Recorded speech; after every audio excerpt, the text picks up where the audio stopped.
亲爱的朋友们，欢迎来到微光夜读。实习生崇尚个性自由，处处和我对着干。爱我如命的总裁女友为我出气，要捧杀他，将我赶下副总之位，反手提拔他当副总。他给实习生买豪车代步，买别墅当宿舍，都说是捧杀局的一环，求我忍耐，直到我弟弟心脏病发。我求女友预支工资，给弟弟当手术费，他一口答应。但手术当天，我在医院从天黑等到天亮，只等来实习生在工作群里的嘲讽。我家总裁姐姐面慈心软，可是某人要预支工资，万一跳槽不还怎么办？我直接驳回了。顾胜，以后要骗钱，想些合理的理由。弟弟不治而亡，女友才姗姗来迟打电话哄，别生气了，让小荣的手术再拖2天。我忍辱负重，都是为了让秦科捧得越高，摔得越惨。你放心，过2天他生日，我会让他出丑，失去一切。到时候我和你办个婚礼，让小荣做花童。可我已经明白，所谓捧杀只是偏心的借口，我不会再要他了。接下来开始我们本期故事，记得点击订阅并开启小铃铛。顾先生，您能同意来我们公司真是太好了，您具体什么时候可以动身？我们好给你提前安排落脚的地方。国外大厂的 HR 语气兴奋，8年前他们就开始挖我了，相当有诚意。只不过我为了帮助女友严诗宁，一直没有他们答应而已。后天上午我可以上飞机，病房安静的吓人，我甚至可以听到自己说话的回音。我最后看了一眼弟弟小荣惨白的脸，他才10岁，但是再也不能叫我哥哥了。我起身去找医生，是时候接受现实，让他安安静静的走了。医生说火化要提前交钱3000元，很尴尬，我现在连3000元都拿不出来了。弟弟住院后，我为数不多的存款都花进去了。想了想，我把胸针拍照放网上转卖，本来昨天就想卖来着，但是8年前的奢侈品，现在也就估价5000了。对于弟弟的手术来说，5000元远远不够，我也就犹豫着没有出手。但是现在可能是天意如此吧，我标了一个3000的价格，很快就被买下了。这个胸针是严诗宁送我的，当时他公司刚起步，挣下的第一笔钱，他就给我买了这个奢侈品胸针，说我值得一切最好的东西。可是那都是8年前的事了。我见胸针被拍下，赶紧去交易，谁知走到楼下，却被一个步履匆匆的保镖给撞倒在地，胳膊摔得生疼。再抬头，迎面是女友严诗宁，扶着胳膊包纱布的秦科急匆匆地走了进来。严诗宁一边往里走，一边轻声安慰着秦科。我一愣，恰好和严诗宁四目相对，严诗宁也看到了我，他脸上有一瞬间的尴尬，很快移开了视线。一旁的护士扶起了我，你没事儿吧？要不做个 B 超看看胳膊？我摇摇头，不用，我没事。见我目光追着严诗宁离去，护士感叹道，真是同人不同命啊。那个总裁的男友只是胳膊烫了一小块，他女朋友就找来了那么多专家医师会诊。昨天晚上一个小男孩心脏有问题，却因为拿不出医药费而想到弟弟，我心中一阵绞痛，痛得几乎窒息，强撑着向护士道谢后离去。刚走出去，严诗宁也跟着走了出去，把我拉到一边，皱眉问道，你怎么要钱都追到这边了？秦科心眼特别小，他看到一定会闹的。我给你钱，你快走，别让秦科看到。我一愣，明明我们才是真正的情侣，但我和他见面却像个做贼的一样。察觉到我的异常，严诗宁这才想起小荣的事情。秦科心眼小孩矫情，我们安排的捧杀计划就差3天了，别在临门一脚的时候出纰漏。小荣的手术推迟几天吧，等我们把捧杀计划做完，我给他转院找最好的专家，到时候我们举办一场盛大的婚礼，让小荣给咱们当花童。他嘴上抱怨秦科矫情，但是语气里的宠溺是那样清晰。之前他对我也是这样，一边抱怨着我体质太差，一边把大衣脱下来披在我身上，自己冻得直哈气。但是现在，他这些关爱和在意全都给到了秦科身上。见我不说话，严诗宁掏出手机，下一秒，手机提示音响起。他给我转了100元，给小荣买点零食，好好哄哄他。秦科总爱翻我手机，要是看到该生气了，你先忍这2天啊。说罢，他急匆匆地起身离开，真没意思。我把严诗宁的钱退了回去，看到转账被退回，严诗宁愣了一下，又折了回来。阿胜，我知道这2天你受委屈了，但是咱们已经准备了这么久的捧杀计划，不能轻易放弃啊。我们不是说好了，要先让他春风得意，然后再让他失去一切，他才会痛苦到极点啊。我苦笑，可是现在失去一切，痛苦到极点的人是我啊。当初秦科来到我们公司，他特别崇信个性自由，每天张口人非工具，闭口自由万岁。要只是喊喊口号那也罢了，他还总会影响公司的正常工作。严诗宁让他把文件给我送来，他满口答应，然后拖到下午才给我送来，差点影响了我和甲方的对接。商业谈判，他不穿正装，偏偏穿着背心和拖鞋，还说这是穿衣自由。更要命的是，我合同即将谈成的时候，他在隔壁突然想练习吹笛子，吵得客户一肚子火，摔门而去。最后关头搅黄了合同，我忍无可忍，和严诗宁诉苦。严诗宁也气他给公司造成了这么大的损失，于是和我商量了这个捧杀计划。严诗宁故意处处夸奖他，事事宠着他，不仅送给他豪宅名车，还把我从副总的位置上拿下来，把秦科扶了上去。开始的时候，严诗宁和秦科说话之后，总会和我嘲笑一番秦科的幼稚可笑，我也被逗得够呛，还觉得这个捧杀计划很有趣，所以非常配合严诗宁。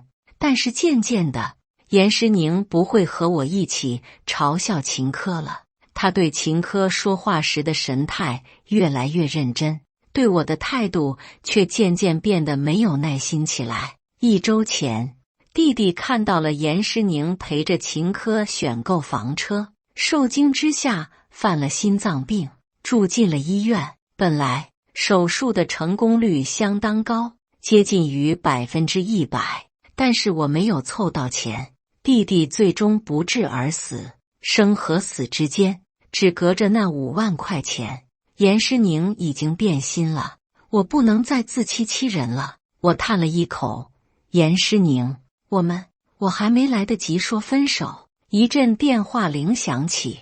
严诗宁一看到备注上的挚爱阿珂，立刻顾不上我，走到一旁接电话。我一愣，自从我们认识以来，他通电话从来避过我，甚至有异性电话的时候，他还会开免提和我一起听。但是现在，他刻意走到了我听不清的地方，满脸温柔甜蜜。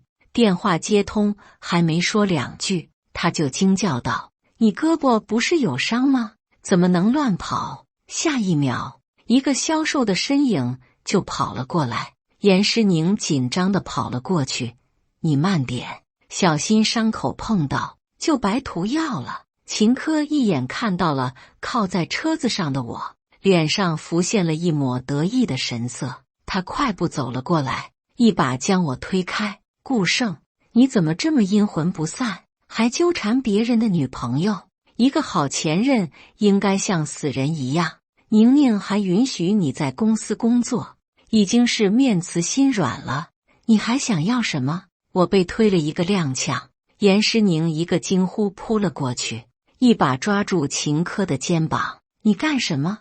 你这个胳膊受伤了，不能乱动。我刚才摔到的胳膊撞在车窗上，磕得生疼，但比胳膊还疼的是我的心。曾几何时，严诗宁这样紧张关切的人是我，但是现在他关心的是欺辱我的人。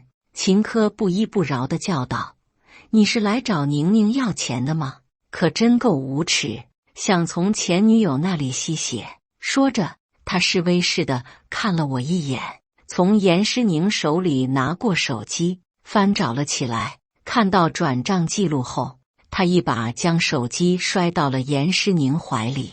我怕你被骗，但你却还和他来往，还给他钱。既然如此，那我还为你操心做什么？你也别管我的伤了，我残了又和你有什么关系？说罢，他转身跑了出去。往日雷厉风行的严诗宁，现在像一个恋爱中的小女孩一样手足无措，下意识就要追出去。刚追了几步，严诗宁终于又想起来我，赶紧折了回来。阿胜，我知道你最近受委屈了，你和小荣先忍几天，后天我们的捧杀计划就要收尾了，到时候我一定好好补偿你和小荣受的委屈。可是后天是我要离开的日子，严诗宁，我不要你了。拿到卖胸针的钱后，我火化了弟弟，抱着小小的骨灰盒回了家。严诗宁没有回来，但是难得的向我报备下，说秦科胳膊伤口要重涂药，矫情的离不开人，让我自己先睡。这是他3个月以来第一次向我报备。我没再吃醋纠缠，只在手机上提交了离职申请，申请没通过。我放下手机先不管，时间有点紧张，我先收拾一下东西，明天再去公司交接。8年的感情，一个行李箱就可以打包好。第2天，我刚准备好早饭，门外就传来一阵敲门声。开门一看，是严诗宁的秘书。他看到行李箱后愣了一下，您这是要出去旅行？我敷衍地嗯了一下，问你有什么事吗？秘书神秘一笑，严总请您出去一趟，您到了就知道了。我本来不想去，但是架不住秘书苦劝，只得跟着出去了。秘书送我去了婚纱店，严诗宁早就在这里等着我了。他笑盈盈地拿出一套西装，快试试看。我挑了好久，这个你穿一定好看。我被严诗宁拉过去，他给我穿上西装，细心地给我打好领带。我就知道这个颜色衬你，到时候我们婚礼你就穿这个，给大家看看我找的是多帅气的男朋友。看着他低垂的睫毛，我心中一阵酸涩的痛楚。自从他说要捧杀秦科以后，就很少和我这么亲近了。他说做戏做全套，一旦被秦科看出端倪，我们的努力就白费了。整理衣襟的时候，他突然摸了一下西装胸前的位置，你那个胸针怎么没带来？这个西装挺配那个胸针的。还没等我说话，严诗宁转而一笑，怪我只想着给你惊喜，没提前告诉你我们要是礼服。你这么爱惜那个胸针，当然不会随便带着出来。我欲言又止，想把分手的事给严诗宁说清楚，严诗宁却自顾自地给我整理衣服。我们的婚礼我已经让人设计好了，小荣不是喜欢海吗？到时候我们就选择海滨主题的婚礼，让小荣当花童，给我们送戒指。他语调温柔，听在我耳朵里却像刀子一样刺心。小荣临死之前还一遍遍地问我，为什么嫂子还没来救我？我甚至不知道应该怎么回答小荣。当初严诗宁把小荣当作心尖子一样，整夜的照顾生病的小荣，给小荣做饭，讲睡前故事。那个时候，我真的很想和严诗宁结婚，永远留住这种温馨幸福的状态。但是小荣死了，这个心愿也跟着作废了。我摇摇头，我们还是……严诗宁却打断我的话，明天是秦科的生日，我答应给他办生日宴会，到时候当众说清真相，再把他撵出公司，他一定受不了。到时候我会收回给他的房车财物。这1年里，他已经习惯了锦衣玉食的生活，我倒要看看，当他一无所有，被所有人嘲笑的时候，还会不会再天天说什么个性自由？试衣间的门帘突然被掀了起来，严诗宁脸色一沉，刚想发火，一转头却看到闯进来的是秦科。严诗宁的表情瞬间凝结了，他张嘴，脸上半是愧疚，半是怜惜。秦科呆立在门口，冲着严诗宁凄然一笑，我以为你是心疼我胳膊有伤，不方便换衣服，才要找人来替我试穿衣服。如果不是顾胜叫我过来，我还不知道，原来我们之间的一切都是我一厢情愿。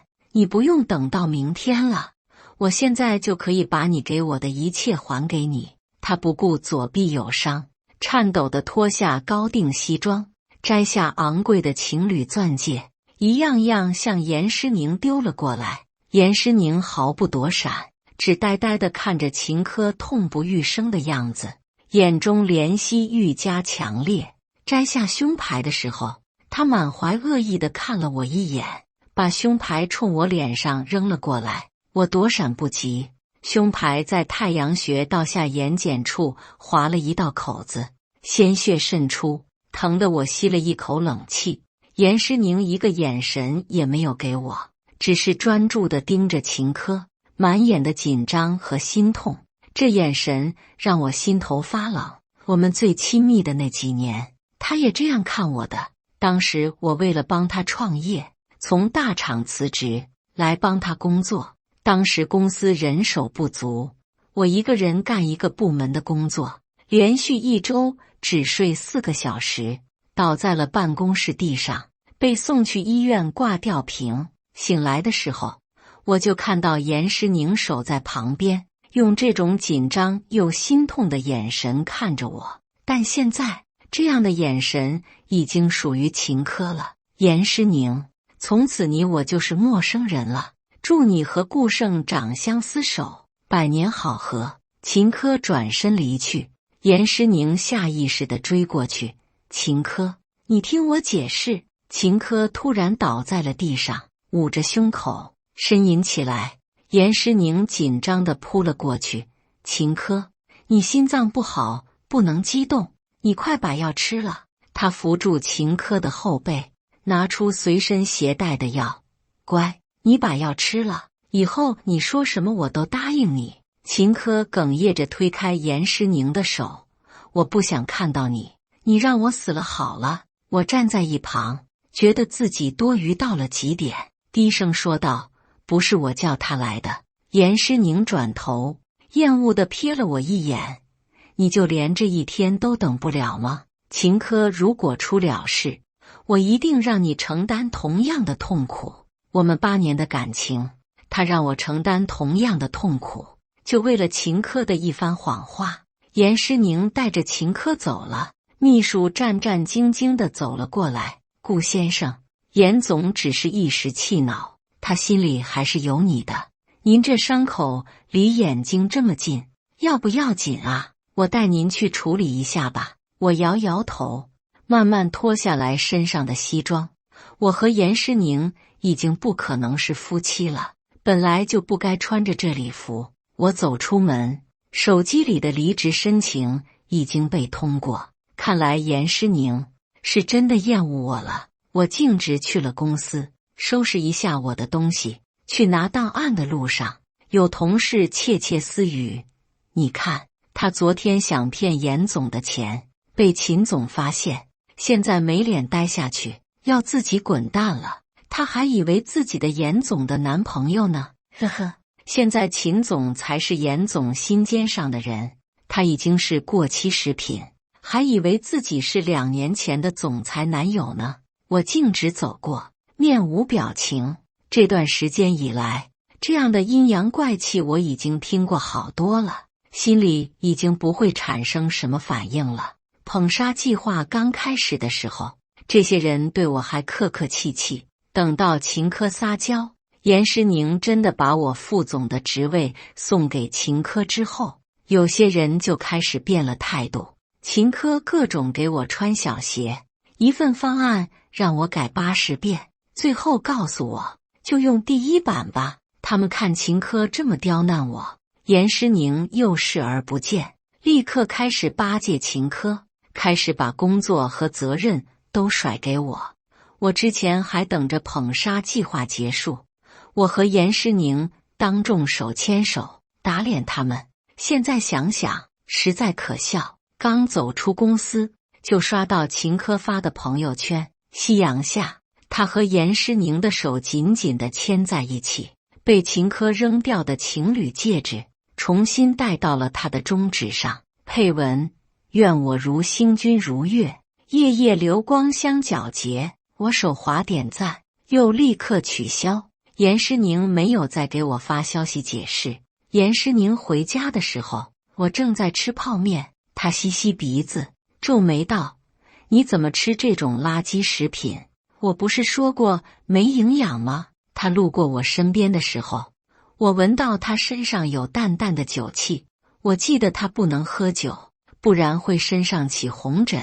如果是以前，我会心疼地问他怎么喝酒了，然后赶紧给他煮醒酒汤，再给他准备冷毛巾，让他尽量舒服一点。现在我无动于衷，低头吃面。严诗宁见我没理他，自己去拿毛巾，路过椅子的时候，不小心碰掉了椅背上的外套，我出国的证件掉了出来，捡起证件，他猛地抬头看向我，忽然又笑了出来。顾胜，你伤心了，想出国呀？他顺手把证件放回去，哄我道：今天是我反应过激，我和你道歉，你别生气。可是我们的捧杀计划都准备1年了，要是就这么泡汤，岂不是太可惜了？我已经把秦科哄回来了，不过他已经有心理准备了，这几天内收网，他肯定不会伤心的。我们这个时间要延后一下，才会有更好的效果。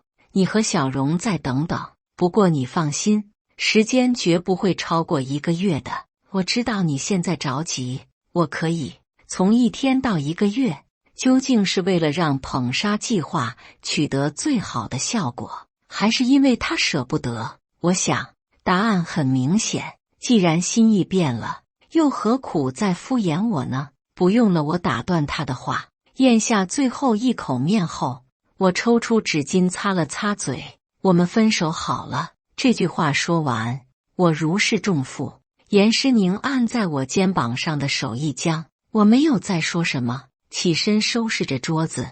严诗宁的脸色有些挂不住了，我只是去哄一下秦科。你就要和我分手，是因为我没给你钱吗？小荣的手术早几天晚几天，也不能出什么事，你至于这么闹吗？听到他提弟弟，我心里一阵发酸，眼眶也跟着发酸，但是我的眼泪都在弟弟死的时候就流干了。我现在没力气做出什么反应，只木然的点头。对，就是因为钱。你能给秦科买豪宅名车，给我5万块钱，就这么难吗？提到钱，严诗宁厌烦地蹙眉道：怪不得你最近反应这么大，原来也是为了钱。秦科说的没错，你也是一个看钱的俗人。严诗宁从小家境困难，所以在钱的问题上特别敏感，容易猜疑。我没给自己辩解，只是冷淡地说：“我在副总的岗位上降职，但是依然赶着副总的工作，你就当补一下工资差价吧。和工资差价比起来，5万元不多吧？弟弟已经就不活了，但我可以拿这笔钱给弟弟在国外买一处墓地，让他在国外陪着我。”严诗宁眉头紧皱，眼神烦躁到了极点。顾胜，我忙活了这1年，还不是为了给你出气啊？再说了，你要不是我男朋友，也未必能当上副总吧？等过2天，我们结婚了，我的一切东西你都可以共享。你现在到底在急什么？不就是几万块钱吗？我给你几十上百万，又能怎么样？我没躲，手机磕在脸上，上午的伤口再次裂开，又开始流血。严诗宁目光一震，赶紧过来板住我的脸，想看看伤口情况。我没搭理他，用他的手机给自己赚了5万元，然后把手机还给他。谢谢了。严诗宁愣住了，我还是头一次对他的关心视而不见。他眼中升起一层泪光，转身倒在沙发上，背对着我，头埋在抱枕里。我知道他这是在赌气，要我哄他。要是以前，我一定心疼的过去抱他了，但是现在我真的没力气多说话。我去厨房把碗筷冲洗干净。严诗宁还以为我去厨房给他做醒酒汤，汤做的淡一点。我没说话，收拾好东西后就推着行李箱离开了。严诗宁还窝在沙发上闭目休息。我静静地推门离去。原来真正离开的时候，并不是轰轰烈烈痛彻心扉，而是平淡到连一个微醺的人也吵不醒。我找了一个离机场近的旅店，放好了东西，然后收到了秦科发来的一个视频。视频里，秦科正在酒店一杯接一杯的喝酒，严诗宁紧跟着赶来，一把夺下了酒杯。秦科醉醺醺的嚷嚷：“不用你管我。”严诗宁沉默片刻，喝下了剩下的酒。很多人都知道严诗宁不能喝酒，酒后会不舒服。秦科终于安静了下来。严诗宁极尽卑微，一遍一遍地向秦科道歉，祈求秦科重新戴上他们的戒指。他拉着秦科的手，哀求着解释：“最开始，我确实是抱着整蛊你的心才接近你的，但是和你的相处中，我真的爱上了你。秦科，你能再给我一个机会，让我证明我的心意吗？”我默默地关掉视频，这段感情我已经不想要了。严诗宁怎样做也和我无关。秦科随即又发来一道消息：“麻烦你帮他盖一下毯子，我怕他冻着。他要是酒后喊我的名字，你也不要生气哦。”看着秦科挑衅的语气，我内心毫无波澜，回复道：“这么关心，你自己去照顾吧。要是在鞋架第3排靠墙的位置，一夜好梦。”第2天醒来，我带着行李，悠闲自在地来到了机场。刚进机场，我就接到了女主的电话：“你怎么把男反叫来照顾我了？吃醋也不能这么为难自己吧？今天不能给捧杀计划收尾，但我也不会让你一直憋屈的。我都打算好了，把副总的位置还给你。你高兴吗？对了，我已经让秘书去医院接小荣了。今天你下班之后，我们再带小荣去游乐园好好玩一圈，怎么样？”我知道他做这么多，说这么多，是打算主动求和，给我一个台阶下。但是我要走了，不用台阶了。女主不知道，依然继续说道：“婚礼可能要比原计划延后2周。不过我会安排的让你满意的。”我打断他的话：“严诗宁，我们还没有领证。”严诗宁的语气中多了几分笑意：“原来你是想领证呀，我也同意。你觉得今天怎么样？我们下午……不，我的意思是说，我们没领证，只是男女朋友，而且我们昨天分手了。所以不用办婚礼了。电话那头的声音顿住了，良久，严诗宁压着怒气：顾胜，你别太过分，就因为一点小事，你就拿分手威胁我？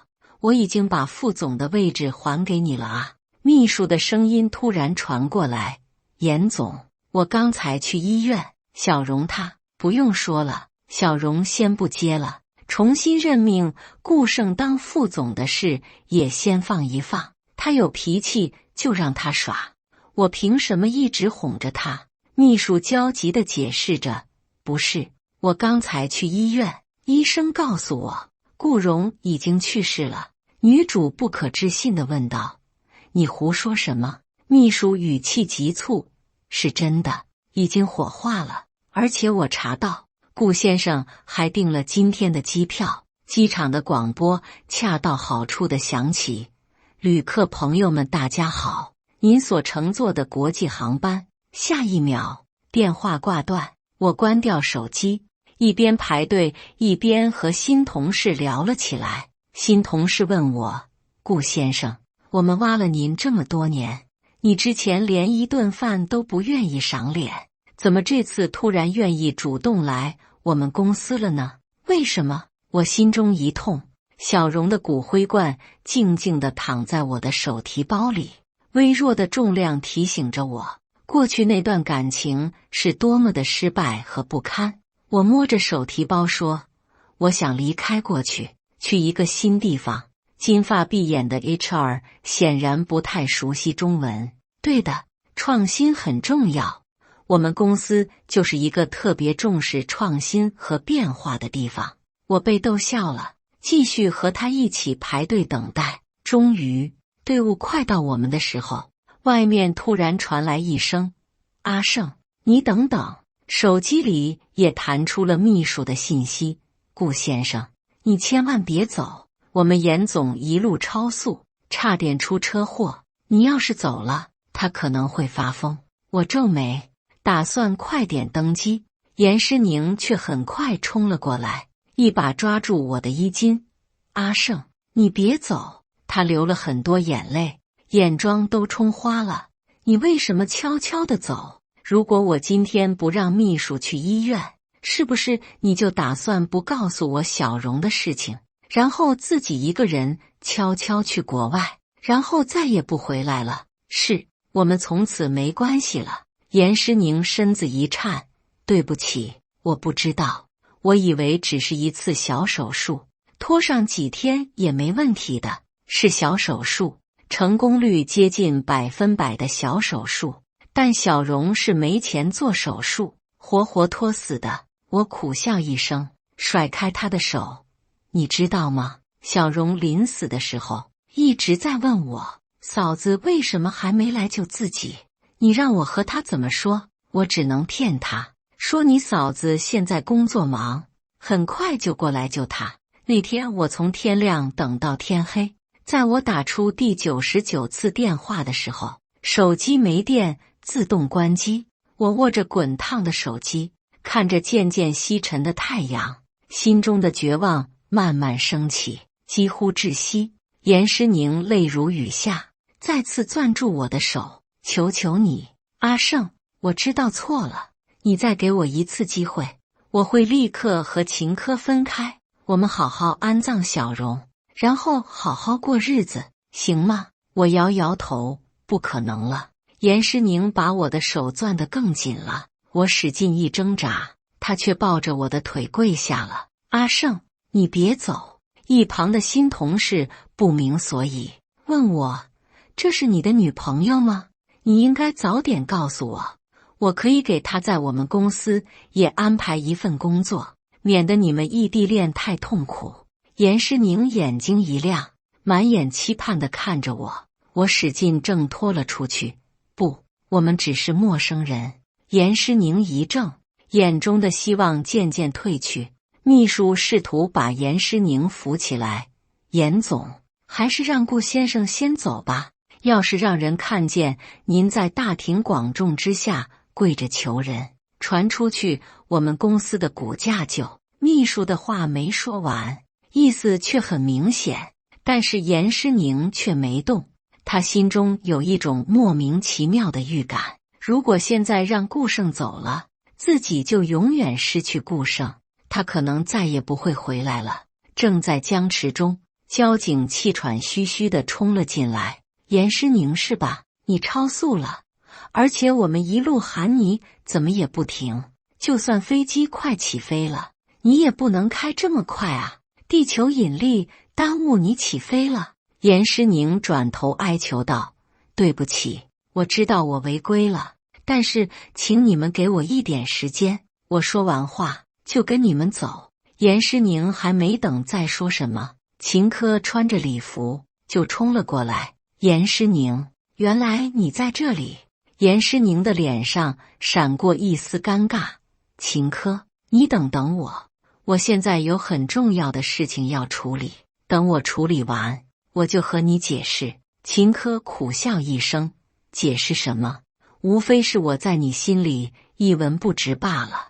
你叫我让出副总的位子，我让了，我只求你一心待我。可是即使是这么小的心愿，你也不愿满足我，我还留在你身边做什么？自作多情吗？秦科泪流满面，转身离去。刚走了2步，就又捂着胸口倒下了。秘书赶紧打了120，120来了，交警也帮忙把人往救护车里抬。严诗宁犹豫着看了我一眼，又看了秦科一眼。秦科突然呻吟起来：宁宁，我好难受。严诗宁忍不住了：阿胜，你等等我。秦科身体不好，我得去看看，你等等我，我回来一定给你一个交代。我看着严诗宁离去的背影，果然，只要是面对秦科，他可以把一切抛到脑后，哪怕他前一秒还在痛哭流涕。我沉默地登上飞机，飞机升起，地面上的东西都开始变小。之前我觉得，只要有严诗宁在身边，这个城市就是我的整个世界。现在我才看到，原来这个城市这么小，这么容易走出去。到了目的地后， HR 给我安排了住所休息，又意味深长地告诉我，我们江总可是等了你8年了。江总是我们总裁的独生女。顾先生，你的好运气可能长着呢。我不太理解。推开屋门的那一瞬间，我惊呆了。学姐，是你？脑中闪过大学时的光景，辩论赛中的针锋相对，图书馆中午后的阳光，散伙饭的时候，他和我碰杯后说：顾胜，你的能力可以支撑你去往更广阔的天地，但是我没有。我8年前为了爱情离开了国外大厂，为爱纠缠了8年后，再一无所有的离开，到如今形容憔悴，修建故人。学姐宋雪清还是之前的样子，妆容清淡，顾盼神飞。门关上后，宋雪清问：阿胜，你现在后悔吗？后悔吗？想起弟弟临死前痛苦的哭泣，想起严诗宁转身奔向秦科的身影，我掩上了眼睛。后悔。宋雪清的表情凝固了一瞬，眼中闪过一丝心痛，似乎没想过我会这么痛快地承认后悔。在他的印象里，我还是那个在辩论赛上据理力争的少年，意气风发，阳光开朗。怎么了？感情出问题了？他试探性地问。没有，是感情结束了。我回答道。怎么回事？你们不是感情很深吗？他情绪似乎有些激动，想了想又窘迫地解释道：别误会，我只是关心员工。我叹了一口气，一五一十地把事情讲了出来。宋雪清好像比我还生气，压着怒气安慰了我好一会儿，让我回去好好休息一下，以后只管安心工作。在住所安顿好后，我立刻拿着从严诗宁那拿的5万块钱，给小荣找了一个风景秀丽的墓地。墓碑上是小荣背着小书包的照片，上面写着小荣的名字：顾荣之墓，兄顾胜利。我坐在小榕墓前发呆，这里安葬了小榕，也彻底埋葬了过去那段爱情。夕阳西下，我起身正打算回去，手机却响了起来。按照时差，那里不应该是半夜吗？我本来打算挂断，却习惯性地接通了电话。我只好接听电话，对面的声音很嘈杂。我等了2秒，不耐烦地说：“你要是没事，我就挂了。”严诗宁的声音里带着醉意：“你之前明明最在乎我喝酒，你知道我酒后会难受，每次我一喝完酒，你就张罗着要给我煮汤，让我快点休息。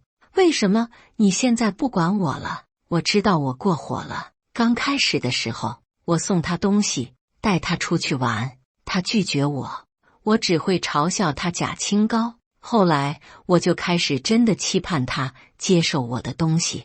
等到他真的接受我的东西的时候，我感觉好高兴，好像我养了很久的花终于冒出了一个花苞。我沉默不语。阿胜，我该怎么控制我自己的心？我怎么才能不再想秦科？怎么才能在他笑的时候不感到快乐？怎么在他哭的时候心里不跟着他一起难过？我以为自己早就对严诗宁死心了，但是听到他这段话的时候，还是忍不住内心一阵酸涩疼痛。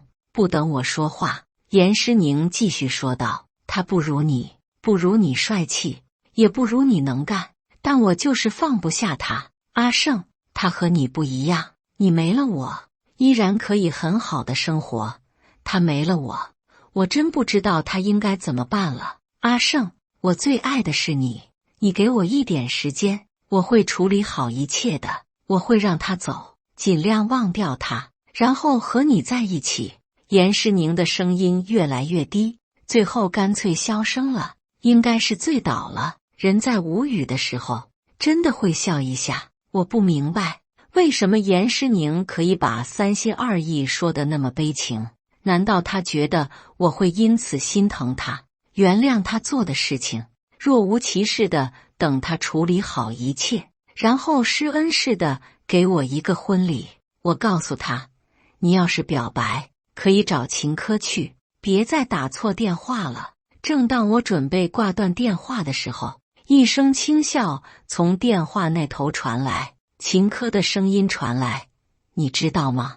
宁宁在医院里照顾我一整天，还答应把股份的20%送给我。我本来打算收下这么多股份，把那个副总的位置还给你也不亏，谁知道你自己退出了。既然如此，那我就一样东西也不用让了，宁宁是我的了。等我们结婚以后，整个公司也有我一半了。怪不得严诗宁会提出把副总的位置还给我，原来他已经给了秦科更大的利益，自然不会在意一个空名号了。不过这都是和我无关的事了，那就祝你们早日结婚了，再见。秦科继续说道：“我知道你弟弟的手术只差这5万元的手术费。”我一顿没有挂断电话，听他继续说起来。我也知道你弟弟做不成这个手术就会死，这笔钱我是故意拦下来的。只有你弟弟死了，你才会死心，才会主动离开宁宁。你不走，宁宁怎么可能完全接受我？但是你走了，就什么都没了。顾胜，你能力比我强又有什么用？职场上，你这种老实工作的人走不长的。我沉默着挂断电话，幸好我已经保存了这段录音。秦科开始说话的时候，我就预测他可能没安好心，毕竟这1年来，我在他那里没少吃暗亏。很遗憾，秦科的行为虽然很恶劣，但是并没有违背法律。但是秦科的放肆毕竟是严诗宁纵容的结果，即使秦科曾经阻拦过，但是他作为总裁，本来有无数个机会打钱。我把音频备份好后，转发到了我和严诗宁的共同邮箱里。他不是说爱我吗？那我就用这点残存的爱给秦科兑换一点报应吧。秦科的行为或许没有触及法律，但是录音中暴露出的处心积虑和贪婪，必然会打消严诗宁的爱意。对于秦科这种贪婪的人来说，一旦失去了严诗宁的爱的供养，恐怕比承担法律责任还恐怖吧。毕竟刑期有限，可是贫穷无期啊。接下来的日子，我的生活似乎回归到了平静。我每天正常工作，渐渐地适应了这里的饮食和气候。我甚至还捡起了一个爱好，种花。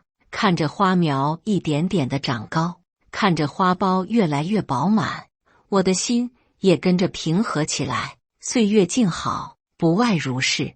我曾经想在严诗宁身上得到的，最终在异国他乡的花木前得到了。这些天，严诗婷经常给我发消息，她觉得我发的音频不是真的，觉得我是为了挽回她而伪造录音，说我做得太过分。我统统都没有回复。她抱怨之后，又开始问我最近好不好，我依然没有回复，也没有拉黑她。我就要她这样一遍遍地提醒我小荣是如何惨死，提醒自己不要重蹈覆辙。谁知1个月后，我去看小荣的时候，却看到了一个意外的身影，是严诗宁。他摆好一束小荣最喜欢的蓝色蒲公英，又小心翼翼地抹去墓碑上的浮尘。我没必要躲着严诗宁，在小荣的墓前放上他爱吃的巧克力后，我转身离开。严诗宁的视线始终定在我身上，似乎等待着什么。看着我毫无反应地转身离开，严诗宁终于忍不住，伸手拉住我：“阿胜，你别这样。我知道小荣死了你很难过，但我之前并不知道会有这样严重的后果。知道小荣死后，我也很难过，但是我也是你的亲人啊，你还有我。你和小荣可以一起跟我回国，我们可以重新在一起。我会在我们房子尽量近的地方，给小荣找一个风景好、地方宽广的墓地，让小荣住得尽量舒服一点。”我冷笑着打断严诗宁的话：“舒服？人都死了，一个好墓地就可以让小荣舒服吗？小荣本来可以不死，但他死了，而且在他快死的时候，你在陪另一个男人。现在你说一个本来可以活着的人，换一块更好的墓地就会舒服？严诗宁，小荣不是你杀的，但是小荣的死和你有关系。你毁掉了我的家，以后不要再出现在我面前了。”严诗宁的心痛了起来，他从来没想过让小荣死啊。他父母去得早，所以他很早的时候就不知道家是什么感觉了。小荣的依赖和亲昵温暖了他的心，让他依稀感受到了家人般纯粹的爱和依赖。可是那么小的孩子却因为他的疏忽而早早的去世了。眼泪不自觉地落下，他慌忙地抹去脸上的泪水，向顾胜道歉：“对不起，你发的录音我已经找人鉴定过了，全是真的。我这些天之所以没尽快来找你，是在忙着处理秦科。”他慌忙掏出手机，邀功似的给我看照片。我已经处理了秦科给他的一切东西，股份和房车都拿回来了。我不仅解雇了他，还在行业内封杀了他，至少在 C 市，他找不到像样的工作了。现在秦科一无所有，又因为超前消费还背上了债务，现在天天被人催债殴打，过得很不好。你高兴不高兴？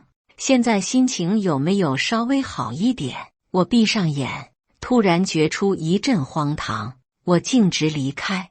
严诗宁脸上一阵迷茫，似乎在他心里，他一定处理了秦科，已经和我道歉，来争取我的谅解了。我应该像以前一样飞奔回到他身边。阿胜，你怎么？你还有什么不满意的？你告诉我呀，你是喜欢这里的生活吗？我可以卖掉公司，陪你一起留在这里。我们可以在这里举办婚礼，在这里生活，然后时常一起来看小荣。这次离开后，严诗宁消失了好几天，不仅没再来找我，也没给我发消息。我以为他终于知难而退，回国去了。谁知几天后，他竟然又给我发来消息：我们去领证吧，这一次换我等你，我会一直等你的。我不想理他，就没有回复。直到有一天，我听到了同事们的议论：你听说了吗？最近有一个新娘穿着婚纱，天天等在教堂门口，说要等她老公来一起领证呢。为什么是天天等？她老公怎么不来？不知道。有人说她是被悔婚了，有人说她老公死了，她接受不了，所以才变成这样的。终于，我也躲不开这个消息。在同事转发来的新闻视频中，严诗宁对着镜头深情款款地说：阿胜，我会一直等你，直到你原谅我。他虽然没直接报我的具体姓名，但是这么下去，舆论迟早会发酵，或许会影响公司。我只好硬着头皮去了教堂。看到我的一刹那，严诗宁眼睛一亮：阿胜，你还是愿意原谅我的，对吗？说着，他又拿出了一个小盒子，打开给我看，竟然是当初我卖掉的那枚胸针。你看，我们的定情信物被我买回来了，你失去的，我都会补给你，我不会再让你受委屈的。周围许多围观的群众都听不懂中文，但是看到严诗宁那么激动，手里还拿着礼物，也兴致勃勃地站到旁边围观。我后退一步，把学姐宋雪清从后面拉了出来。我是来领证的，但不是和你。严诗宁呆滞片刻，旋即气愤地说：好啊，我说你为什么一直不原谅我？是不是他在你耳边说了什么？我隔在他和宋雪清之间，他没对我说过什么。我们的关系走到这一步，你还打算甩锅给别人吗？严诗宁摇头。早在上大学的时候，他就对你有意思。现在我们分手，你和他在一起，他怎么可能什么都没做？我没再搭理严诗宁，拉着宋雪清直接走了过去。严诗宁不甘心地拽住我的袖子：我们在一起8年，有那么多美好的记忆，你真的一点也不记得吗？我回头看着他冷笑，特意用英文回答他：我当然记得。记得我弟弟生命垂危的时候，你和秦科相处得多么美好。你已经是我的前女友了，你有秦科，我也有了我的未婚妻，你还是不要再来打扰我的好。此言一出，现场的气氛安静了一瞬，大家似乎都在试图思考这复杂的4人关系。说罢，我拉着宋雪清走了过去，用最快的速度拿到了结婚证。严诗宁眼中含泪：阿胜，你就一定要这么决绝，一点机会都不能给我吗？我转头看向他，嘲讽一笑：机会可以啊，只要小荣能活过来，我就可以当作一切都没发生过。人死不能复生，覆水不能回流，有些事情是绝不可能的。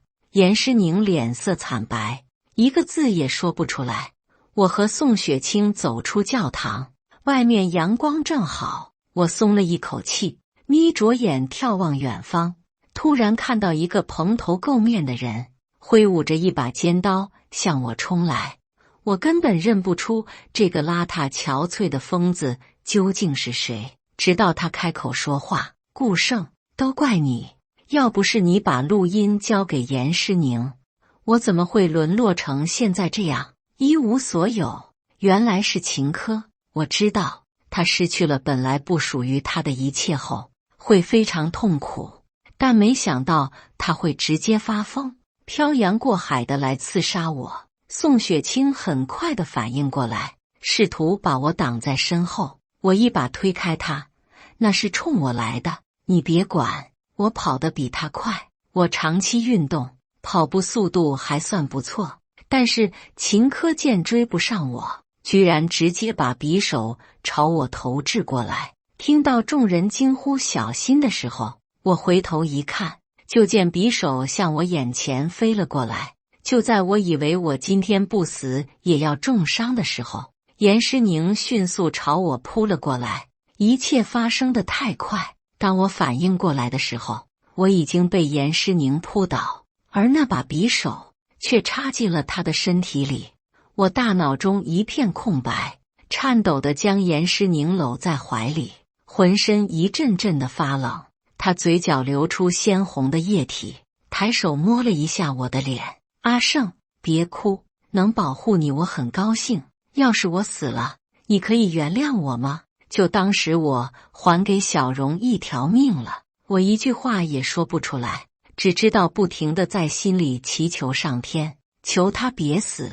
小荣已经死了，我真的受不了再有一个人死在我面前了。救护车很快赶到，把严诗宁送去急救，幸好医生说没有生命危险。我呆坐在抢救室外面，手上和衣襟上还有未干的鲜血，整个人似乎失去了魂魄。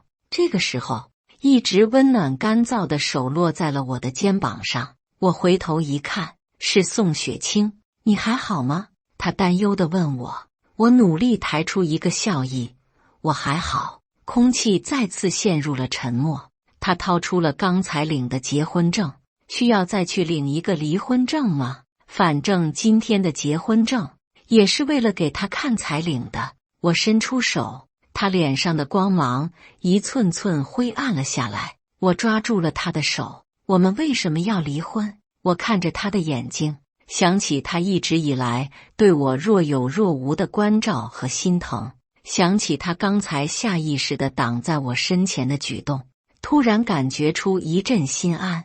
经过刚才那件事，我会感谢他，但不会重新爱上他。感情没那么容易消失，也没那么容易出现。往后余生，我们可以有一个重新认识一下吗？宋雪清的眼睛重新亮了起来。出院后，严诗宁大概是真的死心了，他不再纠缠，很快回国去了。秦科因为偷渡加杀人未遂，直接入狱。我和宋雪清很快变成了真夫妻，事业也随着感情的升温越来越好。后来我听人说，严诗宁一直没有结婚，而是经常给儿童疾病救助协会捐款，渐渐有了慈善家的名号。不过那就是不相关的故事了。感谢大家的观看，本期故事精彩吗？欢迎大家在下方评论区吐槽。如果你喜欢这类故事，记得点击订阅微光夜读，并分享给更多的人，这会对我帮助很大。再次感谢大家的观看。